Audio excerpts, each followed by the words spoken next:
Breaking news from Washington right now. The House has just passed a bill freezing federal pay for another year. This as we continue to pour over the numbers from the Congressional Budget Office. Let me remind, 9% unemployment, 2% growth, another $1 trillion deficit.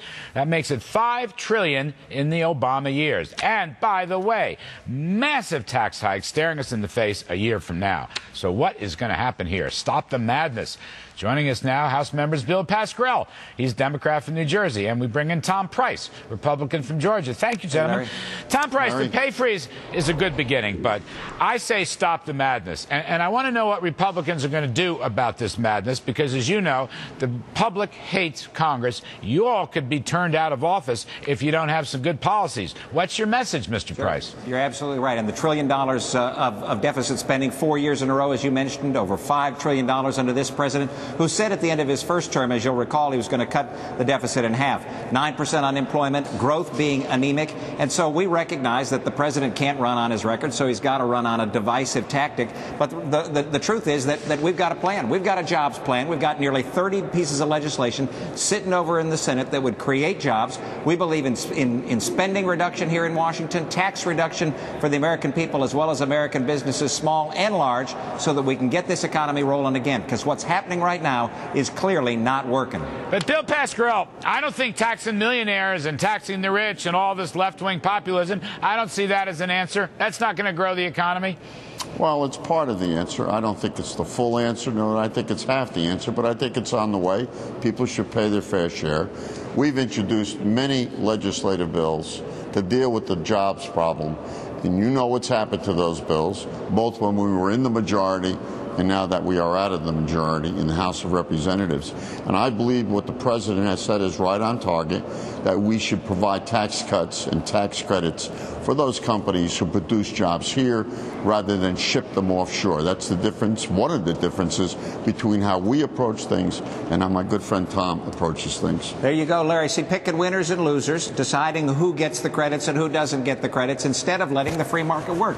Larry, you know well that this market is just waiting to thrive. But Washington's got to get out of the way. Decrease the regulatory oppression that's coming out of Washington. Decrease taxes on businesses small and large. And free up the wonderful entrepreneurial spirit of this great nation. That's how you get this economy rolling again. It's not having $1 trillion after $1 trillion after $1 trillion deficit that this administration has put in place. Larry, the president offered a very stark contrast between the Democrats and the Republicans when he said for every dollar of revenue, I'm willing to support $4 cut in expenditures. And I think that's the right way. You need a balance between the two. You're not going to do this by simply cutting the budget, which results in the consequences of laying off police officers, firefighters, teachers, etc. They've taken the brunt unfairly, and so have the middle class. We're going to try to make it even. There's no such a thing as perfectly even, but just be fair in who we look at in taxes. This president has not raised taxes. He's not raised taxes in over 3 years. But he signed a So tax what hike. are they talking about, Bill, Larry? Here's what I'm talking about, because I want to report this thing fairly. The bill was signed extending the Bush tax cuts for 2 years. That extension runs out. As of January 2013, the entire Bush-era tax cut goes away. The entire tax cut. To go to your first... And furthermore, because Obamacare kicks in, Billy, you're going to have another tax increase on payrolls, which will hit the capital gains tax for upper-end people.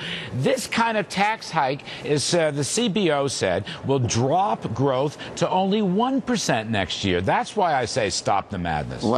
Larry, you know just as well as I do, and so does Tom, that the Bush tax cuts of 2001 and 2003 get worse as the next 10 years go on.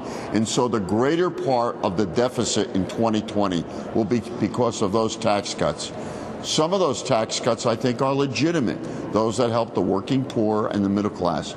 Those tax cuts, when we talk about millionaires and billionaires, to me, are over the line and it produces less revenue.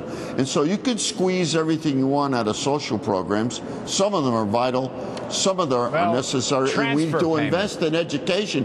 Business needs investments. Are out of control. Transfer payments are out of control. Tom Price, 20 seconds. Last word, Tom. Listen, what we need is spending reductions. Spending reductions here in Washington, decrease the regulation, provide certainty in the marketplace so that the economy can thrive. Not Washington making decisions. The president is right, Larry. I'm sorry to tell you about this. All right, I understand we disagree, Thanks, but it's great to see you. Bill Pascrell from New Jersey, thank you very much. Tom Price from Georgia. That's it for this evening.